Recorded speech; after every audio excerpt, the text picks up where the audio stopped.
Mount കാർമലിലെ എൻ്റെ പ്രിയപ്പെട്ട ടീച്ചേഴ്സിനെല്ലാവർക്കും ചിങ്ങമാസത്തിൻ്റെ ആശംസകൾ. ഇന്ന് ചിങ്ങം 1 കർഷക ദിനമാണെന്ന് നമുക്കറിയാം. ഈ കർഷക ദിനമാണെന്ന് അറിഞ്ഞുകൊണ്ട് തന്നെ സിസ്റ്റർ നമുക്കൊരു നല്ല ടാസ്ക് തന്നിട്ടുണ്ട്. നമ്മൾ അധ്യാപകർക്ക് എല്ലാവർക്കും നല്ലൊരു ടാസ്ക് തന്നിട്ടുണ്ട്. എല്ലാവരും അതിൻ്റെ ഒരു തിരക്കിലാണെന്നറിയാം. അപ്പോൾ ടാസ്ക് ഇതാണ്: സ്വന്തം തൊടിയിൽ നിന്ന് പറിച്ചെടുക്കുന്ന ഏതെങ്കിലും ഒരു വിളവ് വെച്ച് ഒരു ഓണവിഭവം ഉണ്ടാക്കാനാണ്. ഈ ഒരു വിഷയം കേട്ടപ്പോൾ മുതൽ എനിക്ക് ടെൻഷനാണ്. കാരണം എൻ്റെ തൊടിയെന്ന് പറഞ്ഞാൽ വളരെ ചെറിയ ഒരു സ്ഥലമാണ്. ഈ സ്ഥലത്ത് ചെറിയ ചെറിയ രീതിയിൽ പച്ചക്കറി കൃഷിയൊക്കെ നടത്തുന്നു എന്ന് മാത്രം. ഇഷ്ടം പോലെ കൂർക്കയുണ്ട് കേട്ടോ. വേറെ അത്യാവശ്യം കാര്യങ്ങൾ, ഒരു വെണ്ടയ്ക്കായും ഒരു വെണ്ടപ്പൂവും നിലവിൽ നിൽപ്പുണ്ട്. അപ്പുറത്തെ വെണ്ടകളിലൊക്കെ ഓരോരോ പൂക്കളൊക്കെ ഉണ്ടായിട്ടുണ്ട്. പക്ഷേ ഇത് മാത്രമാണ് നിലവിൽ ഇന്നത്തെ വിഭവം. പിന്നെ ധാരാളം കറിവേപ്പില. ഇത് നിങ്ങൾക്കൊക്കെ ഞാൻ ഇടയ്ക്ക് കൊണ്ട് തരാറുണ്ട്. ഒത്തിരി കറിവേപ്പില. ഇത് കൂടാതെ ഉണ്ട് വേറെ കറിവേപ്പ് ചെടികളൊക്കെ ഉണ്ട് കേട്ടോ. ഇതുണ്ട്, കറിവേപ്പുണ്ട്. കറിവേപ്പില വെച്ച് തോരൻ വെച്ചാലോ എന്ന് ആലോചിച്ചു. പിന്നെ ഉള്ളതെന്താ, ചീരച്ചേമ്പാണ്. എൽസമാമേസ് എനിക്ക് തന്നതാണ് ഈ ചീരച്ചേമ്പ്. ഇത് നല്ല വലുതാടി ഇവിടെയുണ്ട്, അപ്പുറത്തൊക്കെ ഉണ്ട് ചീരച്ചേമ്പ്. പക്ഷേ ഇത് വെച്ച് കറി വെച്ചാൽ ഇവിടെമാർ, എൻ്റെ മക്കളൊന്നും കഴിക്കത്തില്ല. അവർക്ക് ആർക്കും വേണ്ട. ഈ ചീര ഒന്നും അവർക്ക് ഇഷ്ടമല്ല. ഇലക്കറികളൊന്നും അവർക്ക് താല്പര്യമില്ല. അപ്പോൾ വെണ്ടയൊക്കെ ഉണ്ട് കേട്ടോ, 1-2 വെണ്ട. പക്ഷേ അതിലൊന്നും കായൊന്നും ഇല്ല ഇപ്പോൾ. അതെ, 2 കുഞ്ഞൻ തക്കാളികൾ.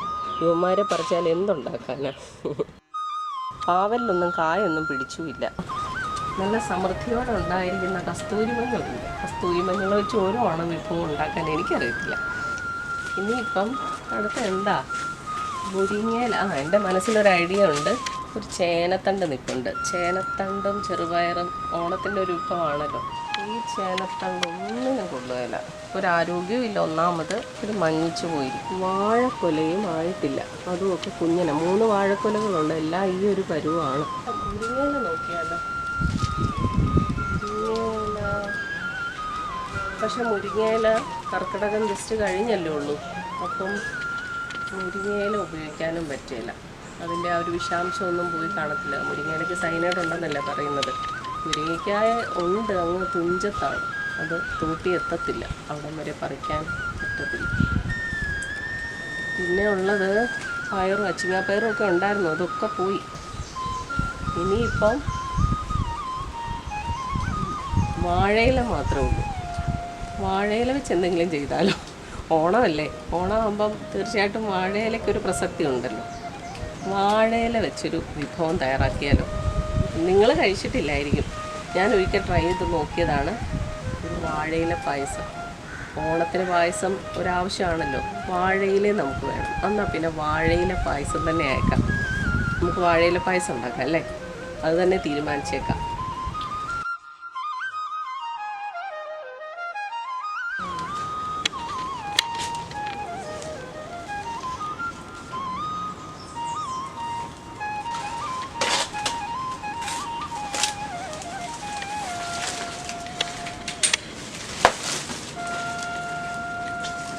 വാഴയില പായസത്തിന് നല്ല പച്ച നിറത്തിലുള്ള വാഴയിലയാണ് എടുക്കേണ്ടത്.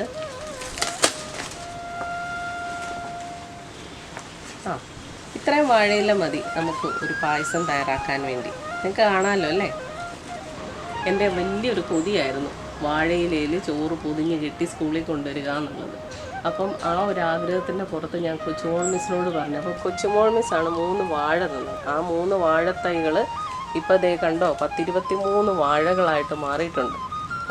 ഇലയടയും അതും ഇതൊക്കെ ഞാൻ ഇത് വെച്ചുണ്ടാക്കുന്നുണ്ട്.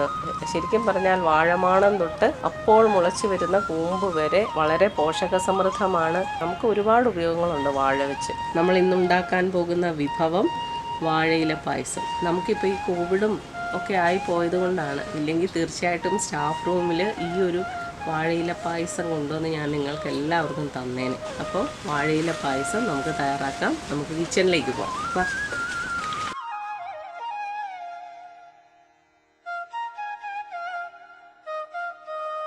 വാഴയില പായസത്തിന് നമ്മൾ ഇല മുറിച്ച് കൊണ്ട് വന്നു. ഇനിയിപ്പം നമ്മൾ ഈ ഇലയുടെ കണ്ടോ, ഇവിടെ നിന്ന് അത് മുറിച്ചെടുക്കുകയാണ്. ആ തണ്ട് ചേർത്തെടുക്കരുത്. തണ്ട് ചേർത്തെടുത്താൽ കയ്പ്പ് വരും. ഏത്തവാഴയുടെ ഇല ഉപയോഗിക്കാൻ പാടില്ല. അതിന് വല്ലാത്ത കയ്പ്പായിരിക്കും. നന്നായിട്ട് കഴുകി ഇലയായിരിക്കണേ. ഇനി ഇല ചെറുതായിട്ട് കീറി എടുക്കണം. നല്ല രസം ഇങ്ങനെ വാഴയില വെറുതെ കീറിക്കൊണ്ടിരിക്കാൻ. നിങ്ങൾ ഓർക്കല്ലേ കേട്ടോ, ഇതെന്തൊരു വട്ടാന്ന്. രമണി മിസ്സൊക്കെ ആണെങ്കിലും കണ്ടാൽ ചിരിക്കും.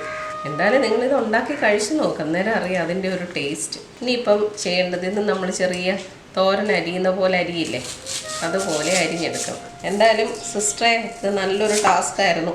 ടീച്ചേഴ്സ് എല്ലാവരും ഇങ്ങനെ ചെയ്യുന്നുണ്ടെങ്കിൽ നമുക്ക് ഇതുപോലെ വെറൈറ്റി വിഭവങ്ങളും ഒക്കെ ആയിട്ട് ഒരു പാചക പുസ്തകം തന്നെ ഇറക്കാം. ഇതിപ്പോൾ ചെറിയ പീസുകളായിട്ട് അരിഞ്ഞെടുത്തിട്ടുണ്ട്. ഇങ്ങനെ അരിയുന്നതിൻ്റെ കാരണം നമ്മളിത് മിക്സിയിലിട്ട് അടിക്കുമ്പോൾ മിക്സിയുടെ ബ്ലേഡിൽ ഇങ്ങനെ ചുറ്റാതിരിക്കാനാണ് ഇങ്ങനെ അരിഞ്ഞെടുക്കുന്നത്. അപ്പോൾ വാഴയില നന്നായിട്ട് അരിഞ്ഞു. ഇനി ഞാനത് മിക്സിയിൽ അടിച്ചെടുത്ത് അതിൻ്റെ 2 കപ്പ് ജ്യൂസാണ് നമുക്ക് വേണ്ടത്. 1 കപ്പ് വാഴയിലയാണെങ്കിൽ അതിന് 1 കപ്പ് വെള്ളം, അങ്ങനെയുള്ള ഒരു റേഷ്യോയിലാണ് നമ്മൾ എടുക്കേണ്ടത്. അപ്പോൾ നമ്മുടെ വാഴയില പായസത്തിൻ്റെ ചേരുവകൾ ഇതൊക്കെയാണ്: 1.5 കപ്പ് വാഴയില അരിഞ്ഞത്, 1 കപ്പ് പഞ്ചസാര, തേങ്ങയുടെ 1/4 പാലും 2/2 പാലും, ഇത് ഒരു 3/4 ടേബിൾ സ്പൂൺ മിൽക്ക് മെയ്ഡാണ്, ഏലക്ക ആവശ്യത്തിന്, പാലട ഉണ്ടാക്കുന്ന അട 1/2 കപ്പ്, നട്ട്സ്, കിസ്മിസ്, കുറച്ച് നെയ്യ്. ഇത്രയുമാണ് നമ്മുടെ വാഴയില പായസം ഉണ്ടാക്കാൻ വേണ്ട ചേരുവകൾ. അപ്പോൾ നമുക്ക് പായസം ഉണ്ടാക്കാൻ തുടങ്ങാം. ഇതിപ്പോൾ ഞാൻ വാഴയില അരച്ച് അതിൻ്റെ നീരെടുത്തിരിക്കുകയാണ്. കണ്ടോ, നല്ല പച്ച കളറിലെ വാഴയില നീരാണ് കിട്ടിയിരിക്കുന്നത്. ഈ പായസത്തിൻ്റെ ഒരു പ്രത്യേകത ഇതിൻ്റെ നിറവും കൂടെയാണ് കേട്ടോ, നിറവും ഗുണവും. അപ്പോൾ ഒരു പ്രത്യേക ഭംഗിയുള്ള പച്ചക്കളർ കിട്ടാൻ വേണ്ടി നമുക്കൊരു നേരിയ രീതിയിൽ മഞ്ഞൾപ്പൊടിയും കൂടെ ചേർക്കാം. അപ്പോൾ പ്രത്യേകിച്ച് ഒരു ഭംഗി ഇതിനുണ്ടായിരിക്കും. പായസം വെക്കുന്നതിനുള്ള ചട്ടി അടുപ്പത്ത് വെച്ചിരിക്കുകയാണ്. ഉരുളിയാണ് ഏറ്റവും നല്ലത്. പക്ഷേ എനിക്ക് ഈ ഒരു പാത്രമാണ് ഞാൻ മിക്കവാറും പായസമൊക്കെ ഉണ്ടാക്കാൻ ഉപയോഗിക്കാറുള്ളത്. ഒത്തിരി വർഷം പഴക്കമുള്ളൊരു പാത്രമാണ്. പക്ഷേ എനിക്കിത് നല്ല സേഫാണ് ഇതിനകത്തുണ്ടാക്കി. ഈ പാത്രം ഒരിക്കലും ചതിക്കുകയില്ല.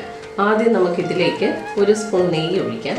അതിലേക്ക് നമ്മൾ നട്ട്സും കിസ്മിസുമാണ് ആദ്യം ഒന്ന് ഫ്രൈ ചെയ്തെടുക്കുന്നത്. ഇത് രണ്ടും കഴുകി നല്ല വൃത്തിയാക്കി വെച്ചിരിക്കുന്ന നട്ട്സും കിസ്മിസുമാണ്. ആദ്യം നട്ട്സ് ഇട്ടു. നട്ട്സ് ഫ്രൈ ആയിട്ടുണ്ട്. ഇതിപ്പോൾ അത് ഞാൻ ഒന്ന് മാറ്റി വെക്കുവാണ്. ഈ പാചകം യൂട്യൂബിലെടുക്കുന്ന അത്ര പരിചയമൊന്നുമില്ല. ഡയലോഗ് ഇങ്ങനെ പടപടപടാ പറഞ്ഞുകൊണ്ടിരിക്കണ്ടേ, അങ്ങനെയൊന്നും എനിക്ക് പറയാൻ അറിയത്തില്ല. എൻ്റെ മലയാളം ക്ലാസ്സൊക്കെ ആണെങ്കിൽ ഇങ്ങനെ ഇതൊക്കെ തട്ടിക്കൂട്ടാം. പക്ഷേ യൂട്യൂബിൽ പാചകം ഇടുക എന്നുള്ളത് ഒരു വലിയൊരു കടമ്പയായിട്ട് എനിക്ക് തോന്നിയിട്ടുണ്ട്. ഇനി അടുത്ത് നമ്മൾ കിസ്മിസാണ് ഫ്രൈ ചെയ്തെടുക്കുന്നത് കേട്ടോ. കിസ്മിസ് ഫ്രൈ ആകുമ്പോൾ ഒരു പ്രത്യേകമാണ്. എസ്രാറ്റം ഒന്ന് ചോദിക്കുന്നുണ്ട്, ഇത് അടിച്ചെടുത്തുകൊണ്ട് പോകാനുള്ള പരിപാടിയാണ്. ഇതിപ്പോൾ കറക്റ്റ് പാകമായിട്ടുണ്ട്. ഇനി താമസിച്ച് കഴിഞ്ഞാൽ അത് കഴിഞ്ഞു. നെയ്യിൽ എന്ത് സാധനം ഫ്രൈ ചെയ്യുമ്പോഴും സൂക്ഷിക്കുക, നല്ല ചൂടാണ് കേട്ടോ. നെയ്യ് കൈ നന്നായിട്ട് പൊള്ളുകയും ചെയ്യും. ആ പാലട ഒന്ന് ഫ്രൈ ചെയ്തെടുക്കാം. ചെറിയ രീതിയിലൊന്ന് ഫ്രൈ ചെയ്താൽ മതി. ഒരു പച്ച ചുവ മാറാൻ വേണ്ടിയാണ് പാലട ഒന്ന് ഫ്രൈ ചെയ്തെടുക്കുന്നത്. ഇതിൻ്റെ കൂടെ ചൗരി ഉണ്ടെങ്കിൽ നന്നായിരുന്നു. പക്ഷേ എനിക്ക് ചൗരി ഇവിടെ ഉണ്ടായിരുന്നില്ല, അതുകൊണ്ടാണ് ചൗരി ഇടാഞ്ഞത്. ചൗരി ഇട്ടാൽ നന്നായിരിക്കും. അതേപോലെ നുറുക്ക് ഗോതമ്പ് ഇട്ടാലും നല്ലതാണ്. ഇതിലേക്ക് ഞാൻ കുറച്ച് നുറുക്ക് ഗോതമ്പും കൂടി ഇടുകയാണ്. കാരണം ഇവിടെ പോപ്പുലേഷൻ കൂടുതലാണല്ലോ, അംഗങ്ങൾ കൂടുതലാണ്. അപ്പം ഒരു തികയാഴിക വരണ്ടല്ലോ എന്നോർത്ത് ഇച്ചിരി നുറുക്ക് ഗോതമ്പും കൂടെ ചേർക്കുകയാണ്. ഇതിപ്പോൾ ഏകദേശം ഒന്ന് ഫ്രൈ ആയി വന്നിട്ടുണ്ട്. ഇതിലേക്ക് നമ്മൾ വാഴയില നീര് ഒഴിക്കുകയാണ്. നല്ല പച്ച നിറത്തിലുള്ള വാഴയില നീര് ഒഴിക്കുന്നു. ആ വാഴയില നീരിനൊപ്പം പകുതി പഞ്ചസാര നമ്മൾ ഇട്ട് കൊടുക്കാം. ഇനി നന്നായിട്ട് ഇതൊന്ന് തിളച്ച് വെന്ത് വരണം. തിളച്ച് വെന്ത് വരുമ്പോൾ നമുക്ക് 2/2 പാല് ചേർക്കാം. വാഴയിലേക്ക് ഒരു പ്രത്യേക മണമാണ് കേട്ടോ. നമുക്ക് പൊതിച്ചോറ് കിട്ടുമ്പോഴും ഒക്കെ ആ ഒരു മണം അനുഭവിക്കാൻ പറ്റുമല്ലോ. ഇതിപ്പോൾ വാഴയില വാടി വരുന്നതിൻ്റെ ഒരു മണം. ഇതിപ്പോൾ നല്ലതായിട്ട് തിളയ്ക്കുന്നുണ്ട്. തിളച്ച് വരുന്ന ഇതിലേക്ക് നമുക്ക് ഈ ഒരു 2/2 പാല് ചേർക്കാം. അപ്പോൾ കണ്ടോ, അതിന് നല്ലൊരു പിസ്ത കളറ് അല്ലേ, നല്ല ഭംഗിയില്ലേ. കുറച്ച് പഞ്ചസാര ചേർത്ത് കൊടുക്കുക. ഇതിപ്പോൾ നന്നായിട്ട് തിളച്ച് വരുന്നുണ്ട്. പായസത്തിന് എപ്പോഴും അടുക്കി പിടിക്കാതിരിക്കാൻ നന്നായിട്ട് ഇളക്കി കൊടുക്കേണ്ടതുണ്ട്. ഒരു 1/4 സ്പൂൺ ഉപ്പ് നമ്മൾ ചേർത്ത് കൊടുക്കും. ഇതിപ്പം നമ്മൾ 1/4 പാൽ ഒഴിക്കുകയാണ്. നമ്മൾ 1 കപ്പ് പാലാണ് തലപ്പാലായിട്ട്, അതായത് 1/4 പാലായിട്ട് എടുത്ത് വെച്ചിരിക്കുന്നത്. ഒരു കപ്പ് ഇതുണ്ടാവും, ഒരു കപ്പാണ്. ഇത് ബെന്നിപ്പാൻ്റെ പടമൊക്കെ ഉള്ളൊരു കപ്പാണ്. എന്തായാലും ഇത് നല്ല പോഷകസമൃദ്ധമായ ഒരു പായസമാണ്. പായസത്തിന് രുചി കൂട്ടുന്ന ഒന്നാണ് കണ്ടൻസ് മിൽക്ക്, നമുക്കറിയാം. അപ്പം ഇതിലേക്ക് നമ്മൾ കുറച്ച് കണ്ടൻസ് മിൽക്ക് ചേർക്കുവാണ്. ഇനി ഇതിലേക്ക് നമ്മൾ പൊടിച്ച് വെച്ചിരിക്കുന്ന ഏലക്ക ഇത് ചേർക്കുവാണ്. ഇപ്പം തന്നെ പായസത്തിന് നല്ലൊരു മണം വരുന്നുണ്ട്. നിങ്ങൾ സ്റ്റാഫ് റൂമിലുണ്ടായിരുന്നെങ്കിൽ എല്ലാവർക്കും ഇത് കൊണ്ടുതരായിരുന്നു. ഇനി ലാസ്റ്റ് ഒരു മിനുക്കുമണിയായിട്ട് നമ്മൾ ഫ്രൈ ചെയ്ത് വെച്ചിരിക്കുന്ന ഈ കിസ്മിസും നട്ട്സും കൂടെ ചേർക്കാം. 1-2 കിസ്മിസ് വെച്ചിരിക്കാം ലാസ്റ്റ് ഒരു ഡെക്കറേഷന് വേണ്ടി. അതേപോലെ തന്നെ നട്ട്സും. അപ്പം നമ്മുടെ പച്ച പായസം റെഡി. ഞാനൊന്ന് രുചിച്ച് നോക്കട്ടെ.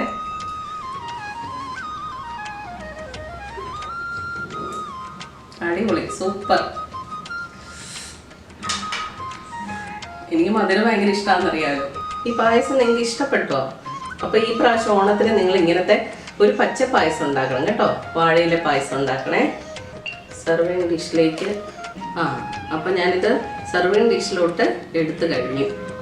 ചെറുതായിട്ടൊന്ന് ഗാർണിഷ് ചെയ്യാം. ഞാനാണ് ഇത് ഓരോന്ന് ചെയ്യുമ്പോഴും ഓർക്കും, നിങ്ങളെ ആരും ഇല്ലാതെ പോയല്ലോ, ഇതൊന്ന് നിങ്ങൾക്കൊന്ന് തരാൻ പറ്റുന്നില്ലല്ലോ എന്ന് ഓർത്തിട്ട് എനിക്കൊരു വിഷമം. സാരമില്ല, സ്കൂള് തുറക്കുമ്പം ഉറപ്പായിട്ടും വാഴയിലെ പായസം ഞാൻ നിങ്ങൾക്ക് തന്നിരിക്കും. യൂട്യൂബിൽ പാചകം ഭയങ്കര രസമല്ലേ? ഓരോരുത്തർ യൂട്യൂബിൽ പാചകം ഒക്കെ ഇങ്ങനെ ഓരോ റെസിപ്പിയൊക്കെ പറഞ്ഞിടുന്നത് എന്ത് രസമാണ്. നമുക്കതൊന്നും വഴങ്ങുന്നില്ല, നാക്ക് വഴങ്ങുന്നില്ല അതൊന്നും.